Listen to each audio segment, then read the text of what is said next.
Okay, here we go. Good morning, everyone. Thank you for joining us today. Happy Good Friday, and I hope you have a great Easter this weekend. I'm so excited that Susan Alonzi is joining us today. We'll be in webinar format because we are recording the broadcast here. Susan will be talking to us about starting, growing, and selling a leadership development and training business. Pardon me. We're going to provide a chance for everybody to come together and get to know each other during our networking session, which is now scheduled for the fourth Friday of every month. So the next one is going to be on April 23rd, and that's your chance to really get to know one another. From now on, the cost of that event is going to be to bring a friend, and the bigger it gets, the better it is for all of us. So let me start off by talking about Purse Power, and then I'll introduce Susan. So Purse Power is working to help women use their massive purchasing power to drive positive change. Women make 80% of all purchasing decisions. The concept behind Purse Power is if we choose to buy from the companies that actively promote women, and we would do that in mass, and we could create a funding stream for battered women's shelters in the process, we could shatter glass ceilings and change lives. So that's what we're trying to do with Purse Power. The purpose of these calls is to really bring in national experts, give people a chance to get to know each other, get some resources and support during this time of the pandemic. And I want to shout out to our special guests real quick. We have a few of our investors online. So Lynn Harden, Lou Kerr, Jean Kelly, and Jennifer Grigsby. Thank you so much for being here. Appreciate it. Okay, I'll tell you a little bit about Susan. Please do go ahead and share your comments via chat. Let's have an interactive conversation, and we'll get to the Q&A later in the broadcast. So Susan, thank you so much for being here. Thank you, Donna, and thank you for allowing me to join Purse Power today. Love it, love it. Okay, so Susan is the president of Center Connection, and she consults in leadership and professional development, operational consulting, and coaching. And they support individuals, teams, and organizations in defining their role in personal leadership through values and behavioral-based coaching. Susan is on the board of trustees for Introspect. And the reason why I asked Susan to be on the program today is we have a lot of coaches and consultants. She has managed to start, grow, and sell a coaching and leadership development business. And I thought that that would be of interest to you. So going beyond just a lifestyle business, how do you actually create a business out of this? She is also one of the co-founders, as I mentioned, of Introspect International. She's been a successful entrepreneur for 18 years in the leadership development and training field. And she draws upon her business experience, and she'll give you her background in marketing, sales, training, development, operations, et cetera, for many major companies. And she's also an alumnus from the Leeds School of Business Top 50 program. So Susan, thank you so much for being here. We're delighted you're on our program. Thanks, Donna. Glad to be here. All right, well, here we go. Okay, so we want to get to know you. We want to hear about your background. So please tell us how you got here in terms of your life and career. Oh boy, that was such a big question. And just to let the group know, Donna did give me these questions ahead of time. And boy, it's challenging to say, okay, in 2 minutes or less, what is your life about? However, what I can say, I was one of 4 kids. I was the only one who went to college, and I put myself through school. My father was an entrepreneur. He had a manufacturing and sheet metal processing company. And all of us kids worked in the plant, either sweeping or payroll or the assembly line. And I didn't know really he was an entrepreneur. He just was my dad, and he had a business, and we would go and help him. I went to school to be an elementary education teacher at the University of Northern Colorado. It's a teaching and nursing school. And I changed to business education, and then I changed to business and marketing. And I can remember my father just saying, well, gee, I have no idea what a woman in business would ever do. Honey, I support you, but, you know, wow, this is different. I mentioned I put myself through school, and I worked retail through college, and they offered me a management trainee program. So I started my career in retail management, and I was very fortunate because there was some structure around what is this thing called management and leadership. And I also think retailers are good business people because it's very tactile, operational, payroll, inventory, turn, sales. So I had a good background, but I also knew I wanted something more. And several years later, I had the opportunity to go with Banana Republic. I was one of 5 district directors to go forth and build stores. our challenge was, or our charter was 500 stores in 5 years, and we achieved that. Wow. I also was never home. And so in that journey, so now have more experience behind me. I said, what are the industries that would be important for me and for my family? And I picked high tech, and I took a job with McCaw Communications at the beginning of cellular technology. And I feel very fortunate. I was at the right place at the right time, took advantage of luck, and came on board, and then AT&T bought them. And again, right place, right time, had some mentors that supported me, and I became part of the leadership team for the Pac Rock region, Colorado to the West Coast, in services, marketing, back office, IT with AT&T Wireless. When Sprint decided to launch a wireless product, I said, sure. Its regional headquarters was in Denver. And so I took that job, and I had operations from Colorado to the West Coast.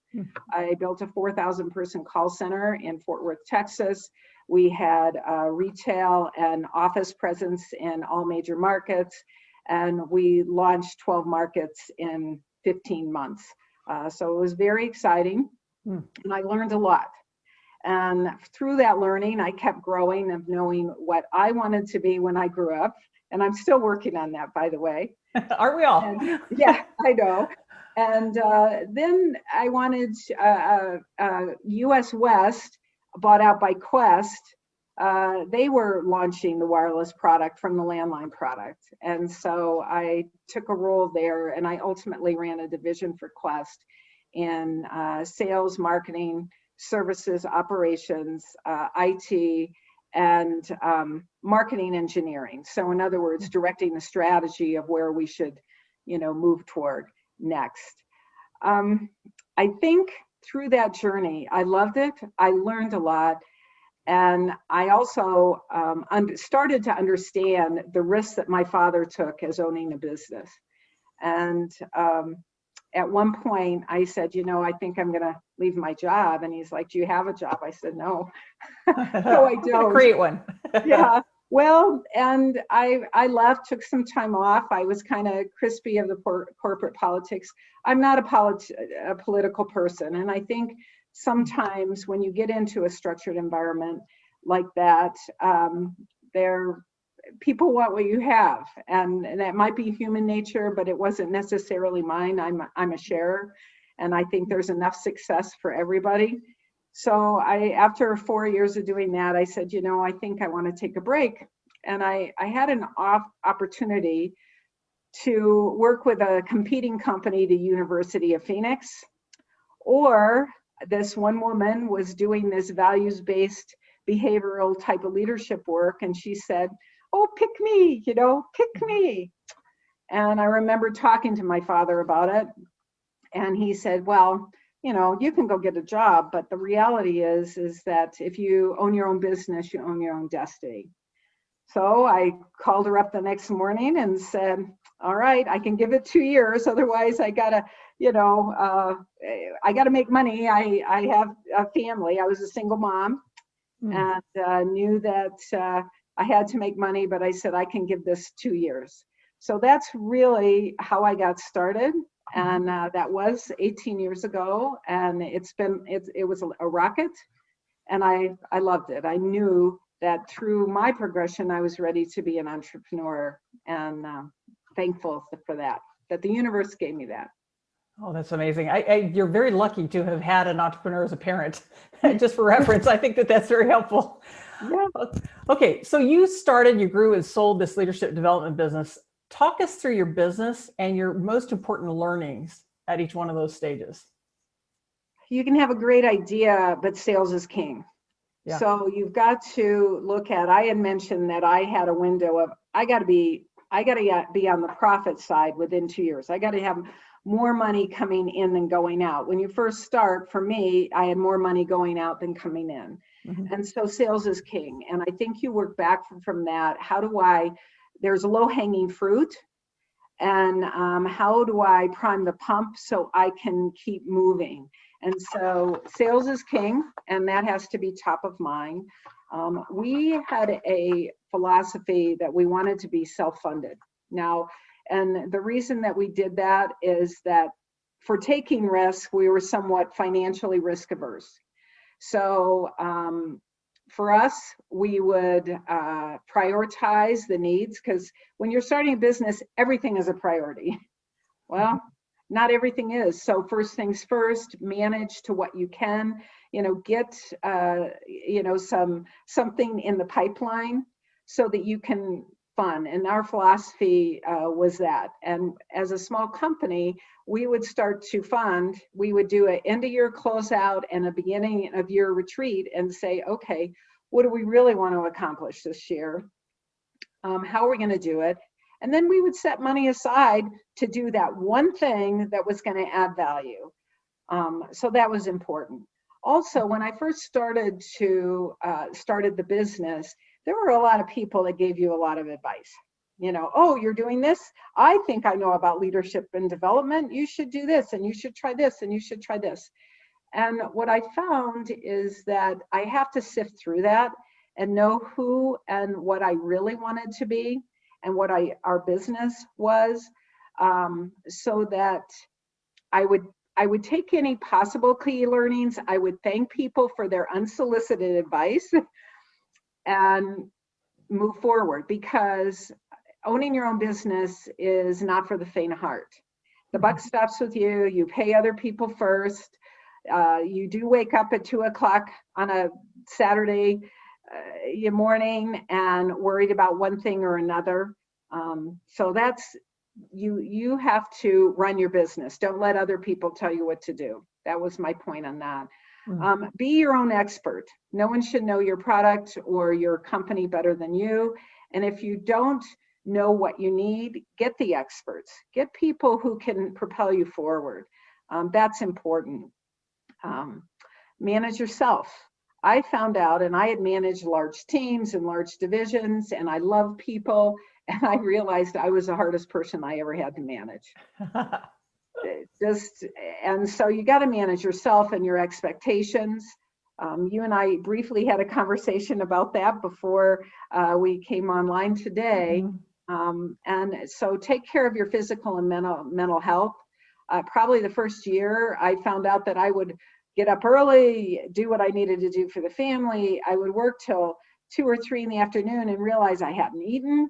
I hadn't gone to the bathroom. I just was this little worker machine. And I realized I was doing the same burnout that I was in corporate. And I think it's because I was self-motivated and very driven, but I had to take a step back. And it took that kind of 6 months to the first year of saying, okay, what's important? What can I do for the rest of the day? And if not, go take that walk, go work in the garden, go watch your child's lacrosse game, be there, because that is really what you're trying to accomplish at a bigger level. Have a great life and manage those things. So anyway, take care of yourself. You and I mentioned it's not for the faint of heart. So if you want cash flow every 2 weeks, continue to work for somebody and be thankful. Stop complaining. You got a good job. I believe in a complaint-free world. So, if it's not a good company or you don't like your boss, then do something about that. But it's not for the faint of heart. So know yourself well enough that you're going to have to be motivated to be an entrepreneur and have some risk involved. Financially, as well as I think in a knowledge factor, a knowledge base, you're taking that risk that maybe you don't know everything about this industry or a competition or whatever, but it's not for the faint of heart. So you have to be strong. Ask for support. There's a lot of smart people out there that can support you. Be humble enough to take it in and be confident enough to make decisions for yourself on behalf of yourself and the business. We had a saying about being smart. When in doubt, cross it out. Sometimes you might have an idea or direction that you'll mull over and go over it again and come back to it. And if there are some doubts, either take it off the plate or cross it off. You're wasting your time and energy. You're wasting your time and energy. And that goes into the last thing of first things first. Do what you can to bring value to the direction of your business and eliminate unnecessary activity. You're only yourself. And first things first. It's kind of like project management, following your critical path. Some things have to happen first. Don't worry about the ones down the road yet. They'll be there for you. But first things first, prioritize and give yourself a break to stay focused. Prioritize your time, your energy, and your money. Yeah, boy, great advice. Great advice. Thank you. The other thing I was just going to share, we were talking earlier, and guys, if you are not familiar with Clubhouse, it's a brand new kind of area out there. It's almost like a live Facebook group or something where people are having conversations about all kinds of things. And I was just telling Susan this morning, I had something I was struggling with, and I got on there and listened to experts, and it's amazing. I mean, you can get some knowledge very rapidly. And to your point, the resources are out there. Yeah. Okay. All right. So now that you have exited your business, what do you wish you would have known at the beginning? Actually, the last thing I talked about. Don't waste your time and things, your time and energy on things that don't matter. Period. Just very simple.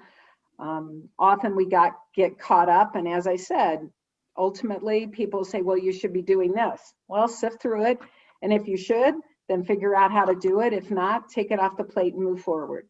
Just move forward. Okay, I'd be interested in hearing about your technique for prioritizing those things. So to your point, focus on what's really important, but how do you figure that out when you got a fire hose coming at you? Well, yeah, you're right. It is a fire hose. And I think sometimes you need to, and I'm kind of visual, and I'm also analytical, which lent itself very good in my partnership, because she was a high expressive, more sales oriented person, on to the next thing. And I was more analytical. So I go, now, wait. And therefore, because she would say something and it would go on the list because we need to do it. And I go, wait. So we got to sift through that. And I would recommend sitting down, writing those things down, and just free form from a brainstorm perspective, writing those down, even in a free form way. I call them funnels. I put little funnels, and I'd group the funnels together, and hey, this idea goes in operations, this is in marketing, this is in, and then you'd look at each one and kind of sift through them. And ultimately, if you start out and saying, okay, we do have to get the engine going. So we need some low-hanging fruit. Well, what is an opportunity in sales? Well, it might be this network of people that you know, or this connection. It could be this marketing event. Donna, you and I had a conversation the other day that we were convinced by an expert that, hey, you need to be in all these leadership and development and technology trade shows. So we got a booth and we went out to Anaheim, California, and we spent, for a small company, we spent a lot of money. I think we spent a lot of money. We did decide that we were going to stay an extra day or two and have some fun because we own the business. But the reality is we did that event, we followed through, and we did not get one sale from it. So that was a key learning, that we invested that, and that was our kind of our, okay, what marketing events, it's kind of like, do I do a billboard or not? Am I B2B or am I consumer? Finding the right niche of where you are going to market and get the sales. And we did that, we tried it, and we knew that was not our vehicle for our business, that was not going to yield us ultimately the sales we wanted. So look at low-hanging fruit, look at connections. In all honesty, people who already know you, that is your best resource. Call them and say, this is what I'm doing, and do you have a need? This is how I might, what's your point of pain? Because any business needs to solve their problem. And when somebody knows you and you have credibility with them, then that is low-hanging fruit. There is a better opportunity than someone who doesn't know you. So again, going back to prioritizing, well, we need sales, but we need to build this website platform.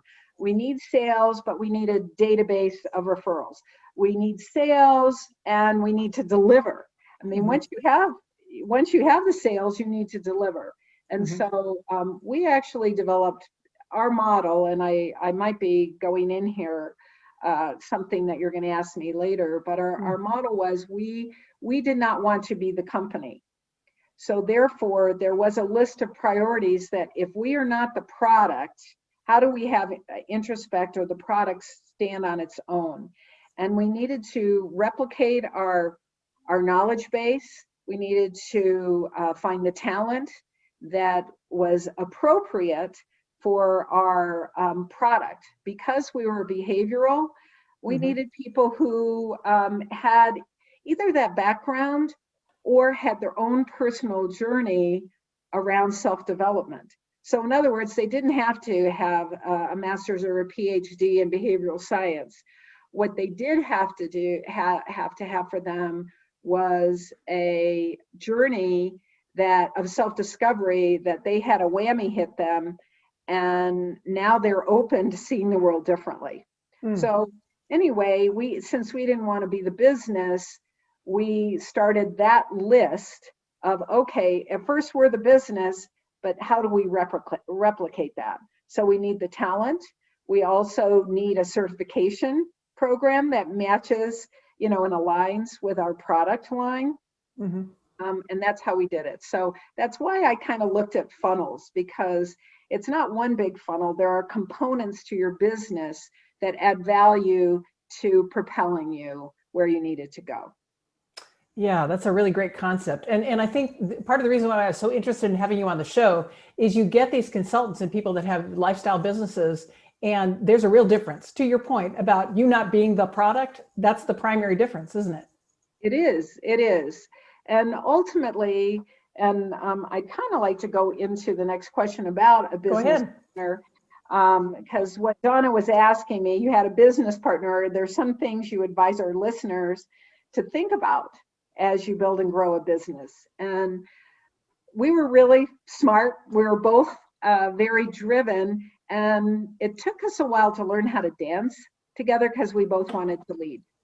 And when you're smart and when you are driven, we would kick sand on each other in the sandbox and not mean to. That wasn't our intention. So after we started getting the steam of leaving the platform with our engine, we started to divide and conquer, meaning, all right, yes, I can work on this, but you know what? I'm stronger here. I told you I was analytical, so I was stronger at the financials, the profitability.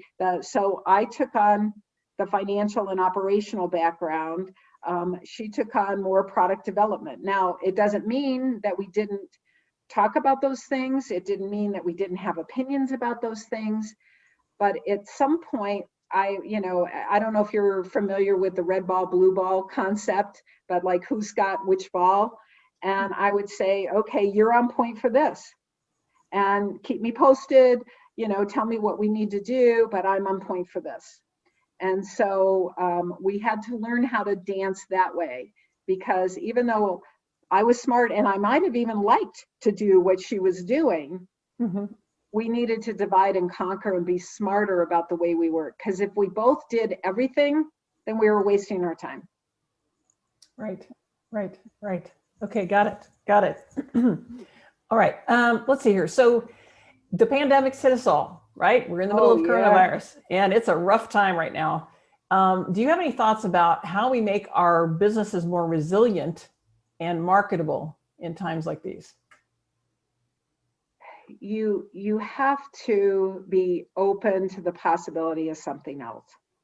And I think that's hard, especially when you do become an expert in your own field. But if you can shift gears enough, I think it's like a kaleidoscope. If you click the light to see a different color, then it will help you be resilient. And the examples is like a distillery that started making hand sanitizers, the Formed Plastics company that started making the shields, the fabric company that started making masks. And it didn't mean that they lost track of what their core business was. Mm-hmm. But as that started to slip, they knew, gee, things are stopping over here. Where can we leverage our expertise and maybe to something we've never thought about before, never thought about. My neighbor owns a company, it's a Just a Great, and they use aluminum products, and not only through what's happened with aluminum in the United States and China, but the pandemic, they've had to learn how to source things differently. And she was sharing with me, at first, the shock of being hit by this truck called the pandemic, it's like, well, what are we going to do? And it took them a while to shake that off because they were hanging on to their core business. And so to be resilient, and don't let a crisis force you to be more resilient. I would say taking a monthly look of saying, hey, we're doing well here. As this product slipped, what do we need to do over here? But when the whammies hit you, I think you need to pick your head up real quick and look over the horizon. We wanted to have fun in our business, and so we defined a mascot, and our mascot was a giraffe. The giraffe was that when the giraffe is hungry, it bends its head down, or it eats, and it eats up here, but it also would pick its head up, and it could see predators and competition better. So we would say keep our head up. Yes, you got to get down in the weeds. You got to do what you need to do to survive, but keep your head up. So. Yeah, we were talking about that struggle too, that you've got to both do the operational thing and the strategic thing, and you've got to be able to do both. Well, you wear hats. And when you own your own business, you wear multiple hats. And so sometimes when there is a pain, such as lack of sales or a pandemic, then you got to put on a different hat or a different lens to look at your business and say, well, if we weren't doing this based on our core competencies or a swim lane, what could we do? What could we do? Very good. All right. Let's see. I want you to talk a little bit more about this difference between the lifestyle business and building a business that you can sell, and the skills required for that, also the thought processes associated with that, so that you can sell and exit. Well, you kind of have to decide. I think at one point, when we looked at leadership development and a professional services type of business, we recognize that usually the owners become the business, and you called it a lifestyle business where you can develop a good life. But when you close the door, what can you sell? What can you sell? Can you sell your expertise? Well, then you have to have a transition or a mentorship pre-sale to support someone in moving into that business. We had decided early on we didn't want to be the business. We wanted to have a product, which we did develop in leadership development. We had curriculum that our competitors were DDI, Stephen Covey, those types of things, and we did our research around Disney Leadership Institute. Where is the sustainability? So we did our own research to come to the conclusion of we wanted something a little more. We also knew that if we were the business, it would limit our sales, meaning our capacity was only what we could deliver. So therefore, to build a business of value, we had to have a product that would sound incredible and a framework around that. And we also had to replicate what we did. And so we developed a certification program, a train the trainer program, where individuals could be certified, and then they could go out and represent us. And we also even had a hierarchy within that it was a contractor model, so these were not employees. However, there was a trainer position, a team lead position. At one point, some of the team leads said, well, I think I could develop business. So we had a business development position that was, structured on commission, but if they wanted to deliver it, obviously they got more money and those types of things. So it was our decision up front that, and Kathy had come from being the business. And so the reason it was a good marriage for us as a partnership is that I had the framework of taking something small to something bigger. And we also knew the gates of where we needed to grow when through our accountant, who is an expert, by the way, you get those experts, at what level of sales do we have to change the structure from a 1099 contract-based business to a business that has employees and what that structure would look like. So we knew what our gates were and where we had to be, and it was driven by sales numbers. We knew that, we could get up to this level of sales and still manage a contractor level or contractor type business. Okay, that analysis. All right. Let's see. The other thing I've heard is that to sell your business, you've really got to have a lot of processes in place. Yes. So I was wondering about the primary things you have to have in place to be able to sell your business effectively.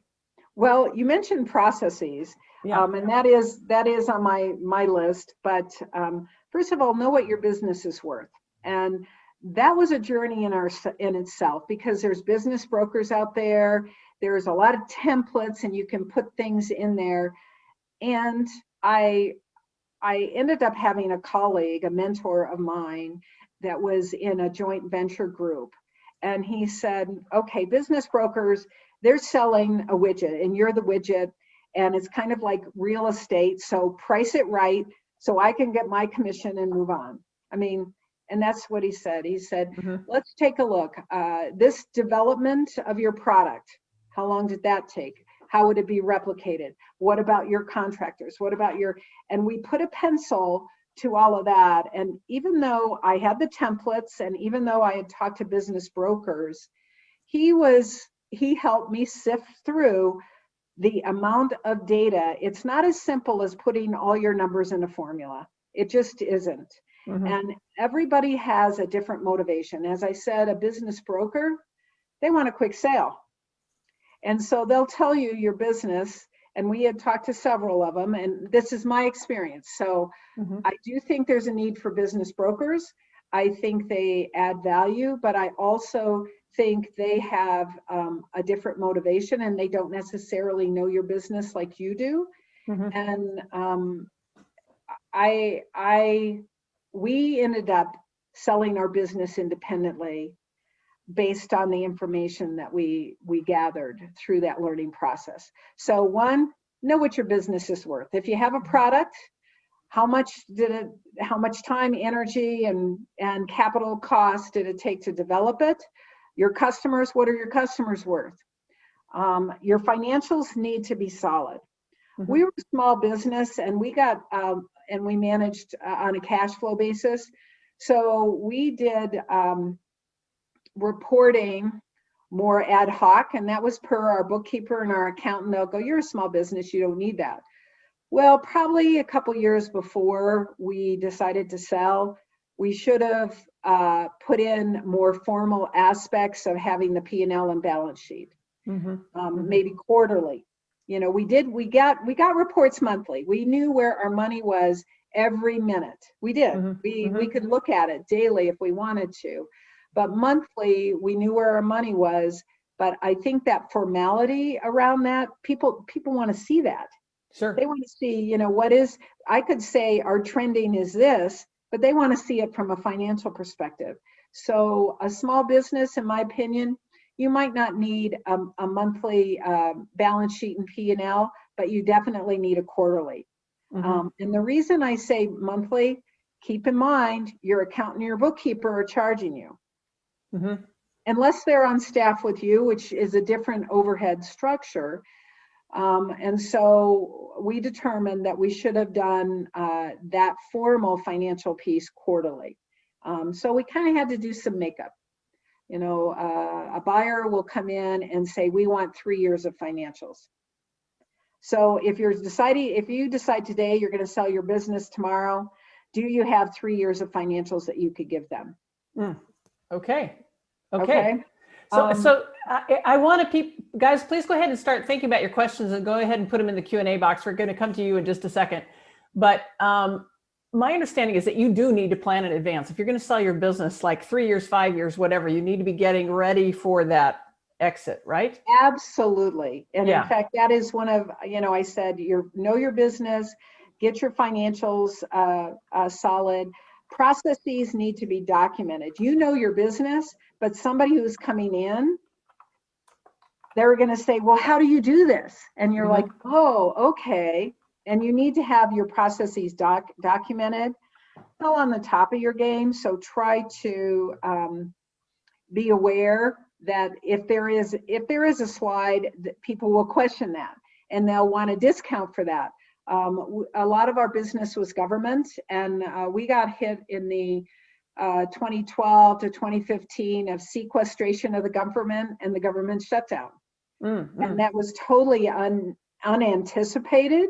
It was political and it's so out of our control. So we had to pivot and shift gears and put more business into the private sector because government was losing a little steam. So you have to know that and try to say, okay, if our business is on the upside, that's when you should start planning to sell it right there.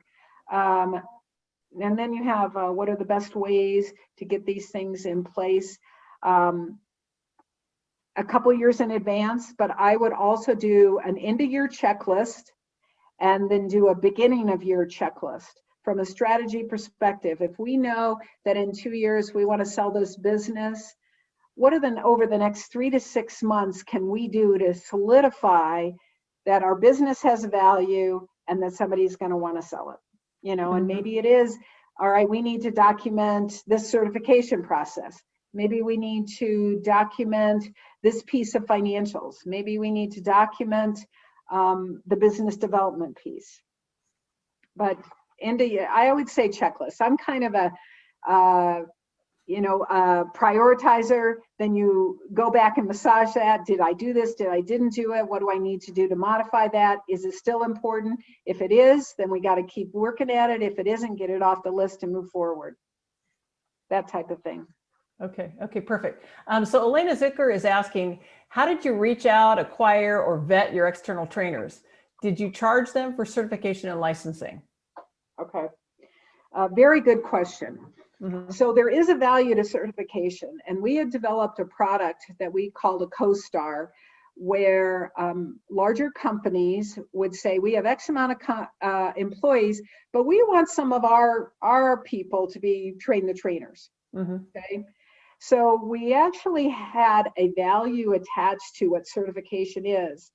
When we interviewed for our personal 1099 trainers, we would tell them what the value of that was, how much time and energy we would put into that, how much time and energy they need to put into that, and we would waive that.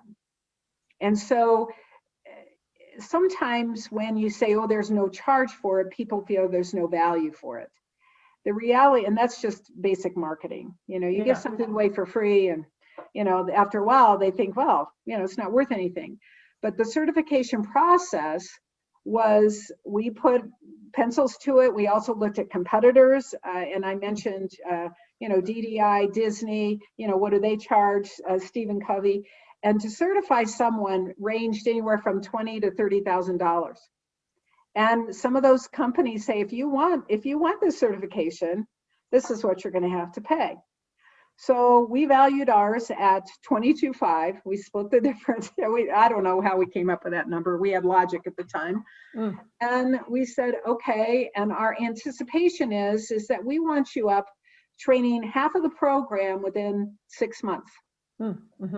just half. And because our work is behavioral, and some of you in leadership and development are familiar with NLP, but that's underpinning of our work because it's behavioral, neurolinguistics programming. It had to be somebody who had some understanding of that, either personally or through education, but we really actually saw the personal side. How we vetted them, we would first of all ask, do you know somebody? Donna, do you know someone who has been credible, who has had this type of position? So we had a business description that we wanted somebody at a high level that had P&L responsibility, that could go toe to toe with a general, because, all right. A lot of, right, government business. You know, or a CEO of a company, and had the respect, but they also had the credibility. And, you know, Donna, do you know that type of person? Because we also trained from generals and CEOs and presidents, we trained frontline workers, you know, assembly line workers and maintenance workers and, you know, office workers and processes, audit people, you know, those types of things. So you need somebody that kind of, yes, you have this background, but you also have the chutzpah, the character piece of it. And we would reach out to our network. And usually, well, I have to tell you, not only a friend of a friend of a friend would say they'd be perfect for your work. And that's how we vetted it. It was challenging. And because we were a small company, every person was valuable. And, you know, I know Donna knows our business, and she even told me, she says, you're a hard grader. And I'm saying, and I said to her, you know, and this is years ago, because we've known each other for some time. I said, but Donna, one person makes a huge difference in our business. And we want to support them to be the right person. But in the door, we had a strong vetting process. Yeah, so, smart. Yeah. They're representing you. Yes, that's exactly right. They represented the company. Okay, absolutely. All right. Case Lane is saying, for documenting your processes, did you use specific tools or resources that you would recommend? Well, certainly a lot was knowledge-based, so it was in your head, right? When you were a business owner, a lot of these processes are in your head. So we would divide and say, okay, what are the key drivers of our business? You know, and if we look at key factors, and I think it was more of a program management type of approach, or a project management approach, where you'd start to list and then shift on the list. And, you know, I think for the most part, we probably just started with Excel. You know, I mean, as far as a tool, but you have to document it, you have to get from what is on your head on paper in some shape or form. Right. I mean, I'm not sure if I'm really asking or answering the right questions, but you got to start somewhere. How do you get from what's in your head? Now, if you're not that detail oriented using software programs, then have somebody interview you. Yes. The other thing is, I did process reengineering for a little while, and I used to put white sheets around my office and have other people join me and draw through literally the process point to point to point. Sticky notes. Sticky notes, I mean, you know, I'd write things on sticky notes and then I'd shift because because sometimes when you translate in your head and then you look at it, oh no, this really is one piece before the other. So sticky notes worked, but it was very manual, I think, and ad hoc, because how do you translate from what's in your head down on paper? Yeah. And is it Visio that's a product that can be used for process mapping? I could be getting the name of it wrong, but I think that's another tool, just FYI. There are many tools out there, you're right. Okay, all right. Okay, so until other people come up with questions, I was interested in the government work that you did. So did you guys go through and get certified through WeBank and all of that, and then get on government contractor lists? How'd you do that? Oh my gosh. Well, when you own your own business, you're always marketing. And I had gone to a conference, and there happened to be a general in this conference that we befriended over the 3 days, and we partnered up for some of the activities. And by the end of the 3 days, and he was in Fort Belvoir, Virginia, he said, you know, I think we could use your work. And I said, no problem. And that was the introduction to government. And we were uninformed enough to know, or naive enough. That's the best thing. It's like, sure, we'll just do the government. Well, you're starting to work with the government and they'll say, well, do you have your GSA? And we'll go, what's a GSA? Well, do we really need it? And more government work we started doing, they'd say, well, you need to do your GSA. And I'm an analytical person, and I'm like, hey, how hard could this be? So you go online and you look at the GSA application, which, by the way, is 400 pages. And you have to list your financials and you have to do this and that. And wow, well, we started to scratch the surface with that, and then said, and we're trying to sell and we're trying to deliver and do these things. And we said, this is a little harder, but we still think we need to do it. And so it took us about 16 months. We ended up hiring an expert out of DC to help us, and they extracted, we were pros at the GSA application, so they extracted the 50 templates that needed to be filled, and they didn't overwhelm us. They just said, okay, we're going to work on this first. Here are 10 templates. Get this back to us at least in 2 weeks, and then we'll start to scrub it for you. And they were great, but it was a process. So we were naive enough to say, well, how hard could this be? Let's try it. Now, for our business, I do have to share with you that having a GSA is it's a directory, it's Government Services Administration, and you are a pre-vetted vendor for the government. That is a huge value. We had found that it became more of a marketing vehicle for us than an actual closer. And what I mean by that, we would have government clients that would say, we love that you have the GSA. We even found you on the GSA. We got you through referral. But we don't like that contracting vehicle. We want to go through our group here.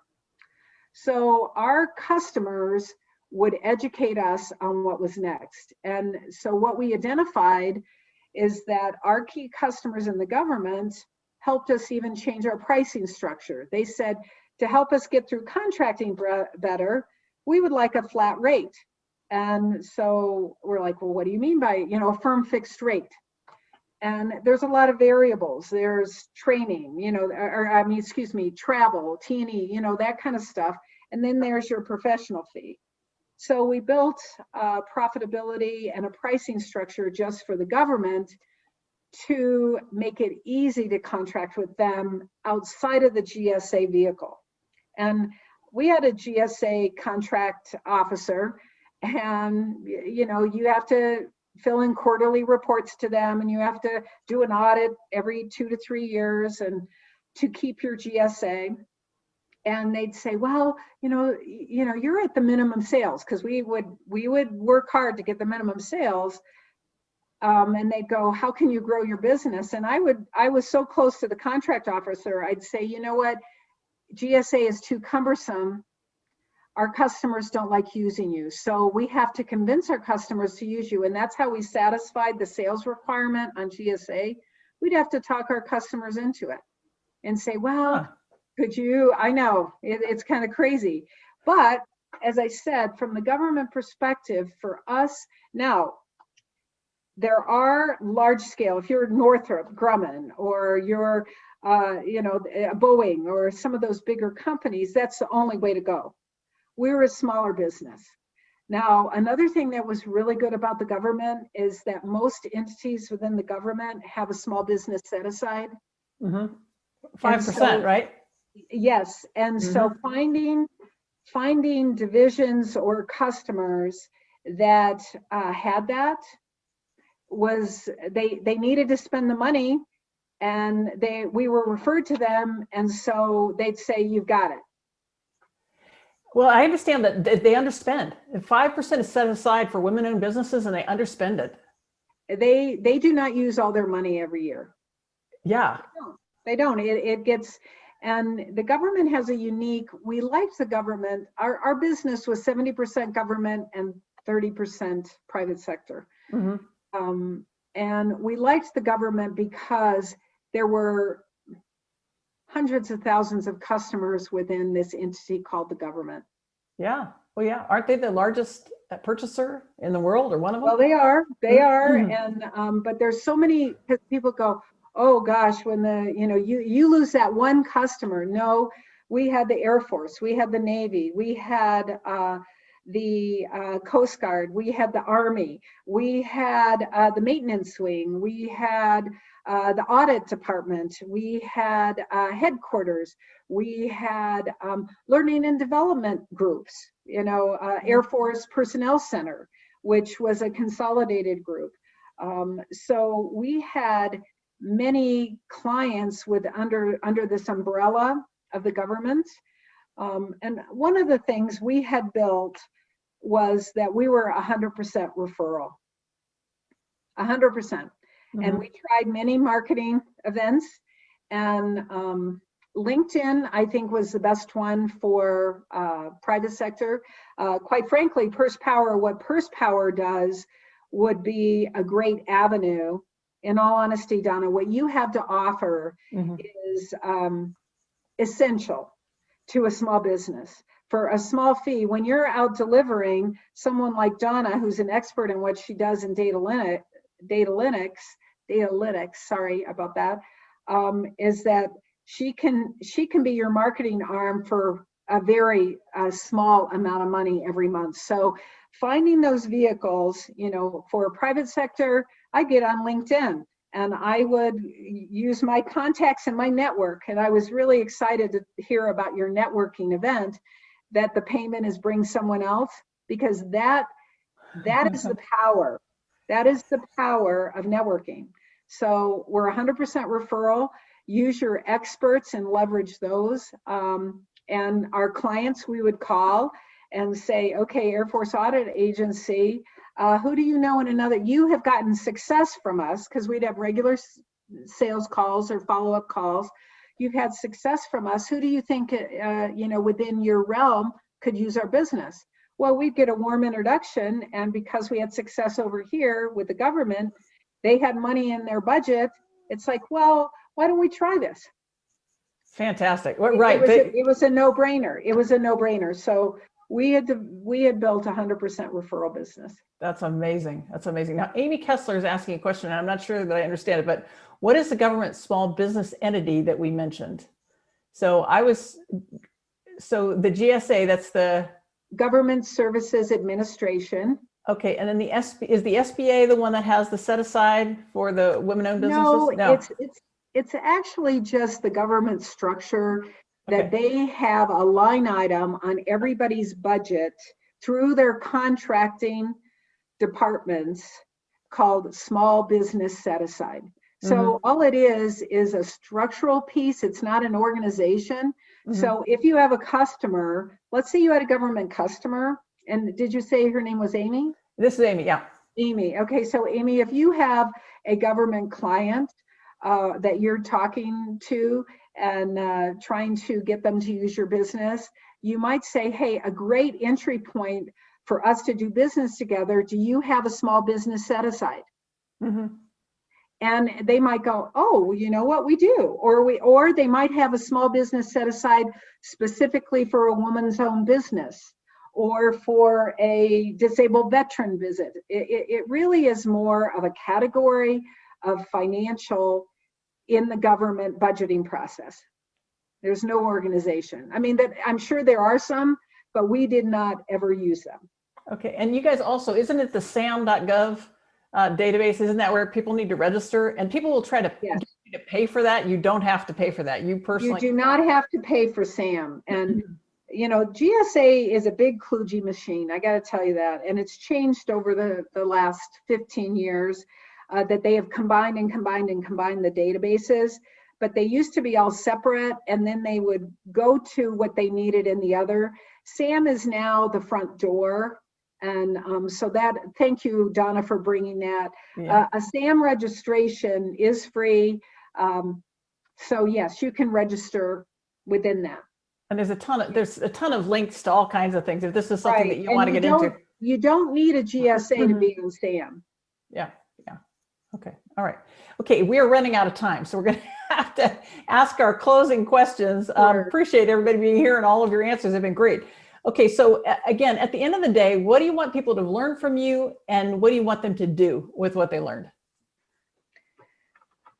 Well, it's a personal and financial risk, and if you don't have the heart for it, to take those lumps and those bumps, I would recommend not doing it. There's a lot of people that have a good idea, but they don't get off the stool to pursue that idea. And I also think you need support.